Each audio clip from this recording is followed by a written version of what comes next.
Lecture de la première lettre de Saint Jean. Bien-aimés, puisque Dieu nous a tellement aimés, nous devons nous aussi nous aimer les uns les autres. Dieu, personne ne l'a jamais vu.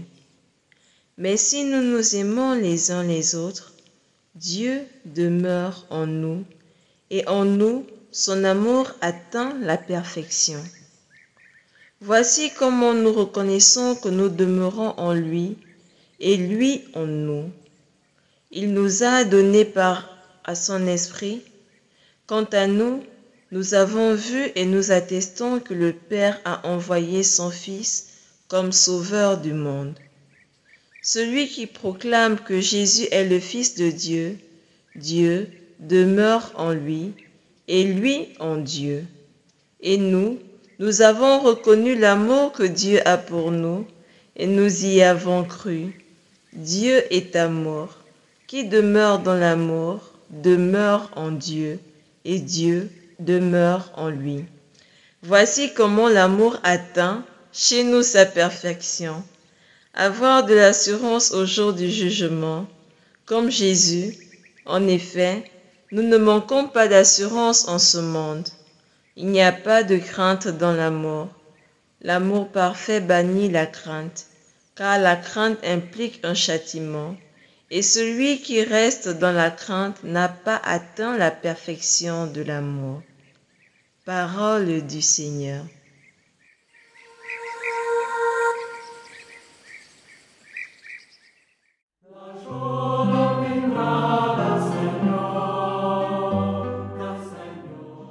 Tous les rois se prosterneront devant lui, tous les pays le serviront.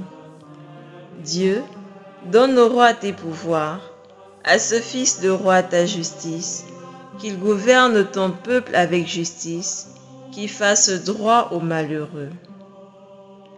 Les rois de Tarsis et des îles apporteront des présents, les rois de Saba et de Séba feront leur offrande, tous les rois se prosterneront devant lui, tous les pays le serviront.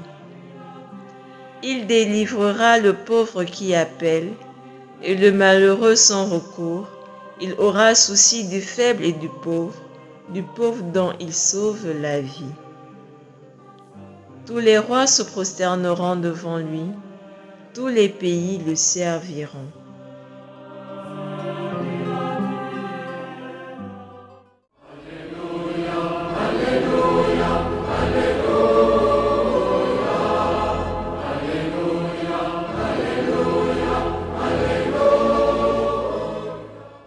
Alléluia, Alléluia. Louange à toi, Jésus-Christ, manifesté dans la chair, proclamé parmi les nations, reconnu dans le monde. Alléluia.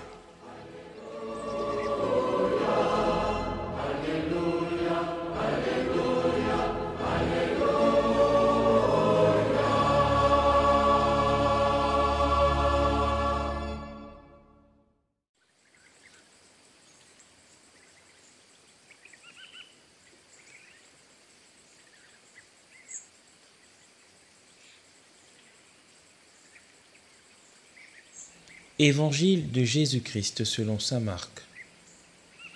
Aussitôt, après avoir nourri les 5000 hommes, Jésus obligea ses disciples à monter dans la barque et à le précéder sur l'autre rive vers Bethsaïde, pendant que lui-même renvoyait la foule. Quand il les eut congédiés, il s'en alla sur la montagne pour prier.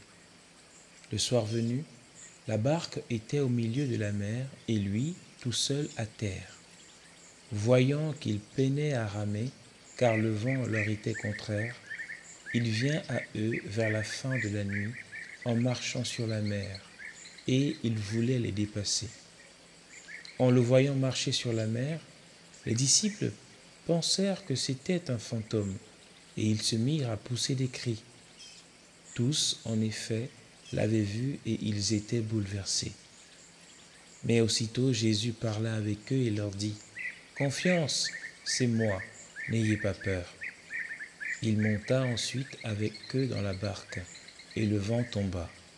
Et en eux-mêmes, Ils étaient au comble de la stupeur, car ils n'avaient rien compris au sujet des pains, leur cœur était endurci.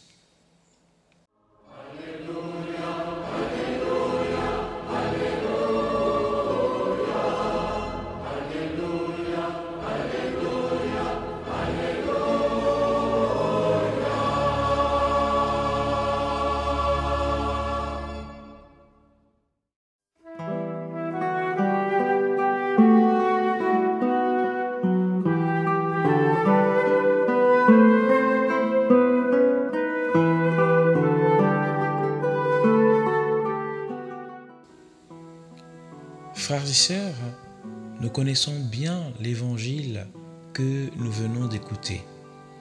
L'évangile qui nous décrit la marche du Seigneur sur l'eau, sur la mer. En observant cet évangile, mes frères et sœurs, nous comprenons que le Seigneur veut que nous lui fassions confiance, quel que soit le niveau de danger, quelle que soit la situation difficile, quel que soit le malheur dans lequel nous sommes.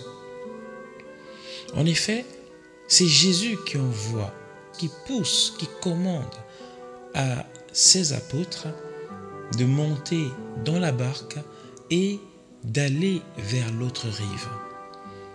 Cette barque, mes frères et sœurs, c'est l'Église qui doit partir de l'incarnation du Seigneur, de la Pentecôte jusqu'à la fin des temps. Et c'est ce que nous faisons aujourd'hui, mes frères et sœurs. L'Église du Seigneur est sur la mer du monde et elle avance. Tous les problèmes que nous vivons aujourd'hui dans l'Église sont symbolisés dans cet évangile par cette mer tumultueuse. Le Seigneur qui monte sur la montagne pour prier symbolise en fait son ascension au ciel, où en fait il règne éternellement avec le Père, où en fait il communie éternellement avec le Père. Mais de loin il nous regarde, comme dans l'évangile de ce jour. Et il voit bien que nous peinons à avancer. Il voit bien les difficultés qu'il y a à se garder pur, se garder saint, en état de grâce en cette vie. Il voit bien les difficultés qu'il y a à demeurer fidèle à l'authentique évangile qu'il nous a laissé. Alors, il décide de marcher sur les eaux. La marche sur les eaux, mes frères et sœurs, symbolise le règne du Seigneur sur les tumultueuses difficultés de notre marche chrétienne. La marche sur les eaux, mes frères et sœurs, signifie la domination du Seigneur, quelles que soient les difficultés face à lui. La marche sur les eaux veut dire la souveraineté de Dieu face à tous les cris discordants du monde, face à tous les aboiements du monde, face à tous ces signes qui peuvent faire peur, mais qui en fait devant Dieu sont nuls et sans effet. C'est cela, mes frères et sœurs, que le Christ veut nous montrer aujourd'hui, où il nous demande de témoigner authentiquement de sa venue à Noël. Le temps de Noël que nous sommes en train d'achever, mes frères et sœurs, ouvre à un temps de témoignage. Un temps de témoignage qui va nécessairement être confronté au malheur du monde, à la corruption du monde, aux vices du monde, aux perversions du monde. Et notre rôle, c'est de ne pas avoir peur. C'est de ne pas craindre les mésaventures du monde. C'est de ne pas craindre tous les bruits discordants du monde, mais de faire toujours confiance au Seigneur, qui nous dit dans l'évangile de ce jour, confiance, c'est moi, n'ayez pas peur. Les apôtres sont tellement perdus qu'ils n'arrivent plus à reconnaître le Christ, leur Seigneur. Et il se pourrait que l'Église aussi aujourd'hui soit tellement perdue qu'elle n'arrive plus à reconnaître le Christ, son Seigneur, au point d'avoir peur d'aller à lui, d'avoir peur de le laisser monter dans la barque. C'est dramatique, mes frères et sœurs, cette situation où les enfants n'arrivent plus à reconnaître leur père. Ils le craignent. Ils ont peur de lui.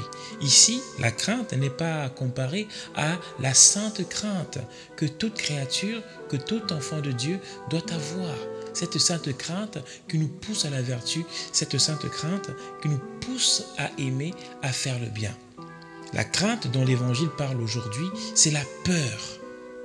La peur du troisième disciple dans la parabole des talents. Ce disciple qui a tellement peur de son maître, de son Seigneur, qu'il va cacher son talent dans la terre. Non, mes frères et sœurs, nous devons avoir crainte du Seigneur, mais une crainte amoureuse, une crainte de soumission à sa gloire, une crainte en fait qui ne tue pas notre liberté, mais qui la parfait pour l'honorer, pour l'aimer et pour lui laisser toujours la première place. Et pour savoir le reconnaître, quelle que soit la situation de notre vie. C'est cette crainte, mes frères et sœurs, qu'il faut avoir en toutes choses.